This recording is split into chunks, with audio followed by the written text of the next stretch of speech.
ಪಾಠ 11 ನೆಹರು ಜನ್ಮದಿನ ಗದ್ಯ. ಅದು ಒಂದು ಸರಕಾರಿ ಶಾಲೆ. ಆ ದಿನ ನೆಹರು ಅವರ ಜನ್ಮ ದಿನದ ಆಚರಣೆ. ಶಾಲೆಯ ತುಂಬ ಆ ದಿನ ಸಡಗರವೋ ಸಡಗರ. ರಹೀಮನು ಹೂವು ತಂದನು, ರಾಜನು ಮಾಲೆ ಮಾಡಿದನು. ನೆಹರು ಅವರ ಪಟವು ಹೂಮಾಲೆಯಿಂದ ಕಂಗೊಳಿಸಿತು. ಶಾಂತಾರಾಮನು ದೇವರ ನಾಮ ಹಾಡಿದನು. ನಾರಾಯಣ ಗುರುಗಳು ದೀಪ ಬೆಳಗಿದರು. ರೂಪ, ದೀಪ, ಫಾತಿಮಾ ನಿಸಾರ್ ಹಾಗೂ ಸೀತಾ ಆ ದಿನದ ಆಚರಣೆ ಕುರಿತು ಭಾಷಣ ಮಾಡಿದರು. ಸಹನಾ ಕತೆ ಹೇಳಿದಳು. ರಜನಿ ತಾನೇ ಬರೆದ ಕವಿತೆ ಓದಿದಳು.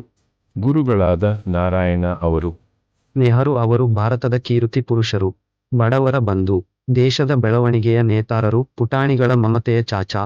ಅವರಿಗೆ ಗುಲಾಬಿ ಹೂ ಎಂದರೆ ತುಂಬಾ ಸೊಗಸು ಎಂದು ಪಂಡಿತ ಜವಾಹರಲಾಲ್ ನೆಹರು ಅವರ ಗುಣಗಾನ ಮಾಡಿದರು. ಪೀಟರ್ ವಂದಿಸಿದನು. ಮಾನಸ ಸಿಹಿ ತಿಂಡಿ ಹಂಚಿದರು.